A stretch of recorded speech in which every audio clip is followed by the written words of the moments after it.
Hello everyone, I am going to be doing a complete overhaul of the front brakes on my truck.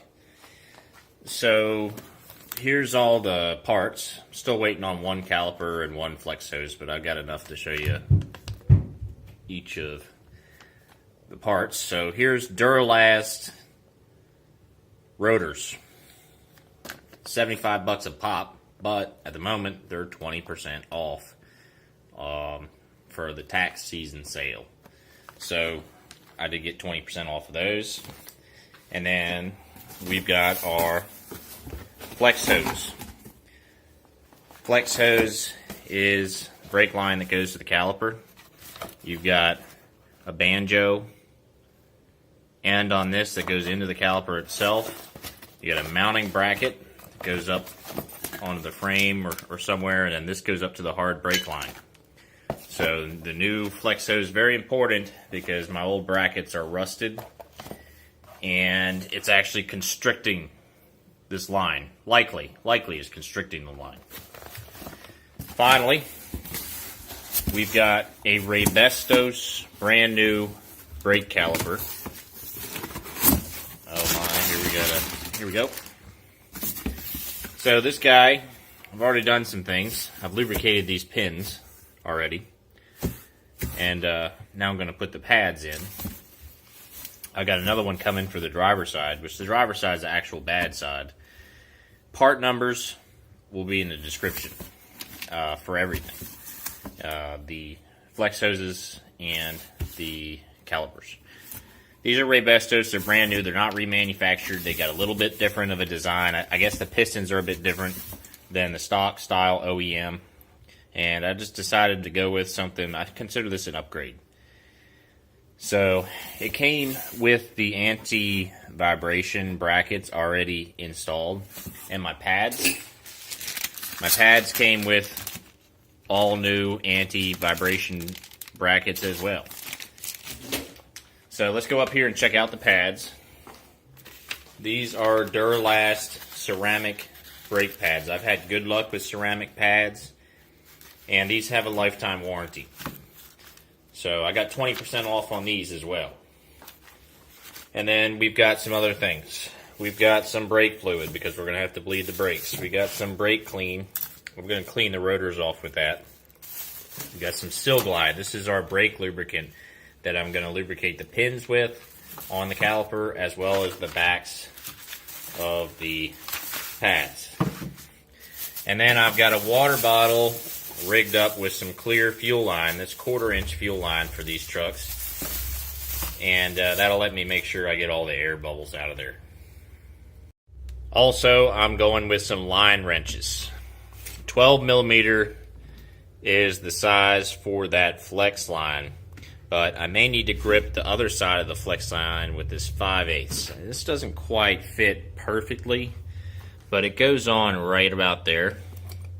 And I think it fits well enough that I'll be able to just hold that end steady so it doesn't spin while I use this end to pull the other side off. That's going to be my biggest concern about this job, is making sure that flex line comes off easily. Okay, so here's how I'm putting these together. I've got the pads in on either side, and I'm going to take the caliper and basically drop it right in the middle between them. And hopefully the pads stay in those slots. You can see they are greased so that they don't stick here, and so they don't stick on here either. Okay, and here we are. We got our caliper already set up. This is what's good about this job, is there's some things you can do inside, you know, without having to be out there under the truck. You can get all this set up, and since we're doing new calipers, it's a lot easier because we can just press the piston into the ideal position, and the way this is set up, the rotor will just drop right in there. This will fit on very easily. I added some lubrication on that point there, and also on the other side of the anti-vibration brackets. You see it better right here, right up there. There's some Silglide there. Anything that I saw as a contact point, I put some Silglide on. And now we'll just wait for our other caliper and such to arrive in the mail, and we'll be ready to go out and put them on the truck. On the passenger side, tire is off. This is the good side, but it's the side I'm going to do first. It's furthest away from the master cylinder, and I'm just going to get this side all bled first, and everything else we're going to do one side at a time. Anyways, nothing really wrong with this side, but to give you a rundown, this is the bracket that's rusty. This side, you know, it is stuck. This line is stuck. This one's just not showing issues yet, but it is a ticking time bomb. And then up here, this has been PB blasted. Here's where your flex hose comes up. So you got this nut on the top. You've got a nut on the top of the flex hose here. That's your 5/8. This one is your 12 millimeter, and this is why you need a line wrench. You definitely don't want to strip this off, because I mean, I don't have this line, so you don't want to break that. And then there's a little clip in here that a pair of pliers should be able to pull right out. Able to break this loose, but it took quite a bit of effort. And you can see, to loosen on the passenger side, you're pulling towards the front of the truck, and slowly but surely that'll loosen out, and brake fluid will start coming out. So watch out for that. I better go get a bucket for that. Here is a shot of the whole thing off. You don't have to take this off the caliper if you don't want, since we're taking replacing the entire caliper. However, if you were doing the flex line only, you would unbolt this 15 millimeter right here. This is a 13 millimeter, and that was really rusty. You know, the bolt was tough to get out. Used a PB blaster and some elbow grease. This guy with the little clamp, he was tough to get out. Here it is.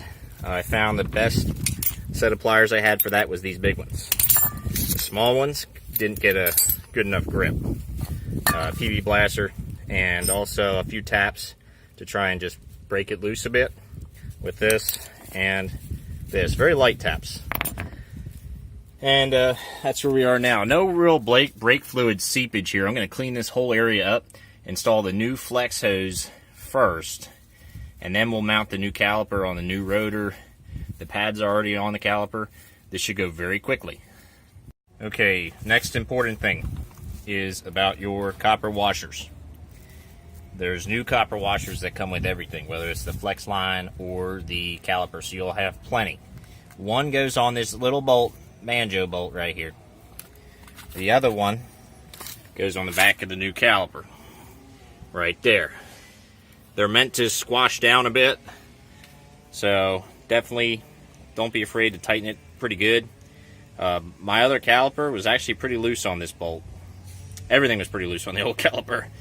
So, new caliper's on, looking good. New flex line is hooked up, looking good too.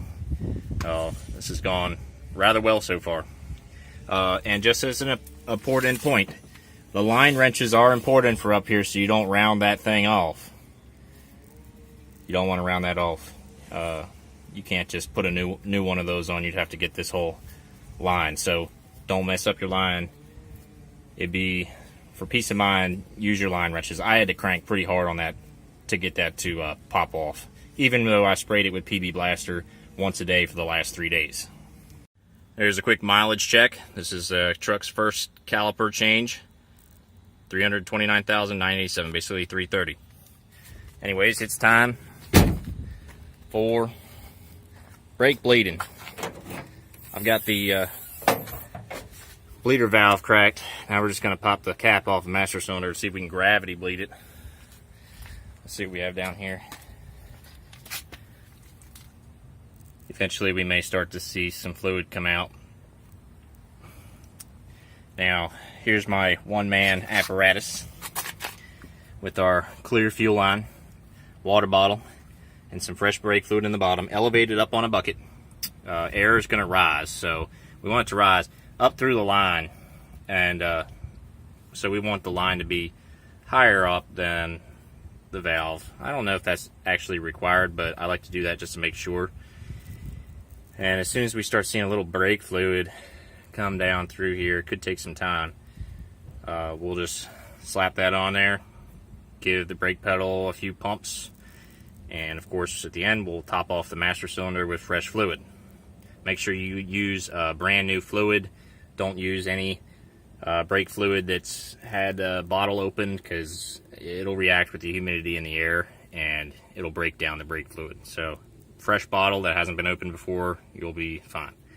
I'm also greasing my ball joints, new ball joints that have been on here for a couple of weeks.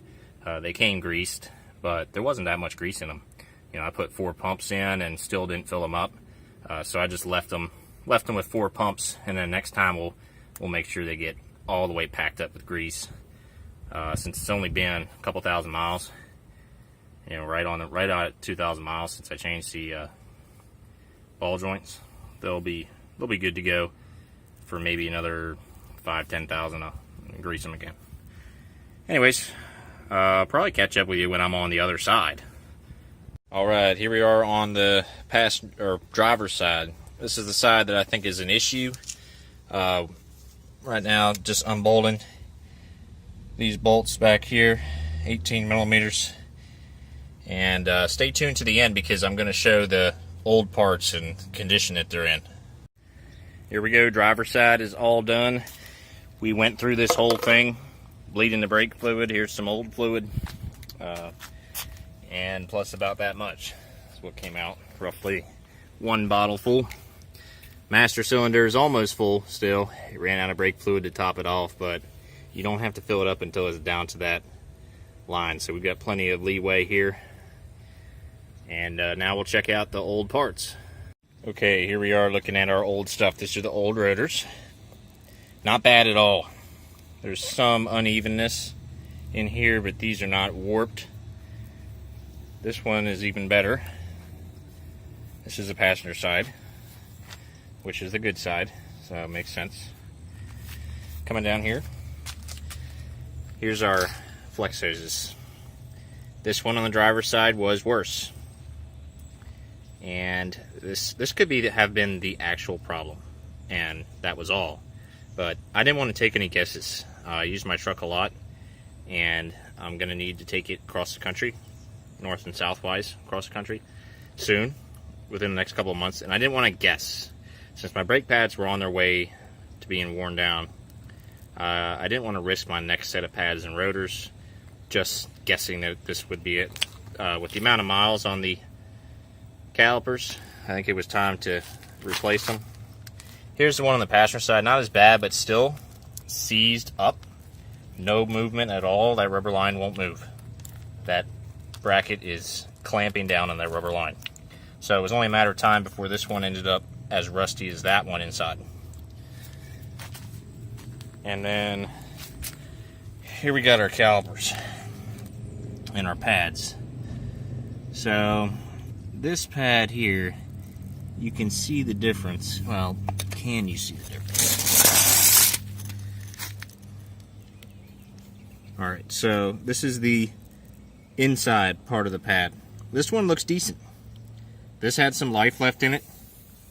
This was not a bad pad. Here's the one on the outside with maybe only 2/3 the length that this one has. That's irregular. I don't like the idea of having one of the pads wear faster than the other.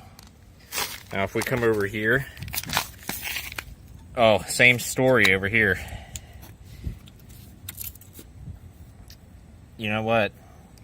This one here is the driver's side. That one you just saw was the passenger side. And here we've got much less, about half tread on the outside versus the inside. So that's pretty drastic. I thought that I would run out of pad on this side very quickly based on how that caliper was sticky. And we were on our way to that point. If I didn't catch it when I did the ball joints, I could be out there driving around right now. But this caliper here was clunking. It's making a clunk noise intermittently. So I got that swapped out.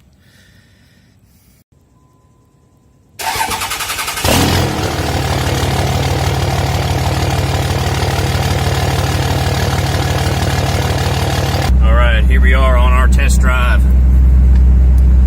So far so good. Everything was good in the parking lot. I'm going real easy on the brakes, and I recommend that you would do the same I know I washed that grease off the rotors with the brake clean, but I still like to go easy on the rotors. They're brand new. I don't want to glaze them over. So we got a stop sign ahead.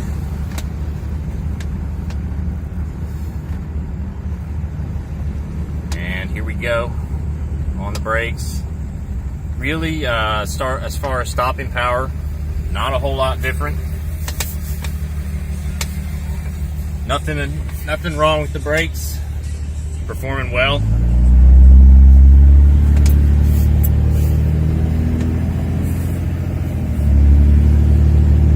Yeah, I think mission accomplished. So, hope you all found that video interesting. Have a good one, and I'll see you in the next video.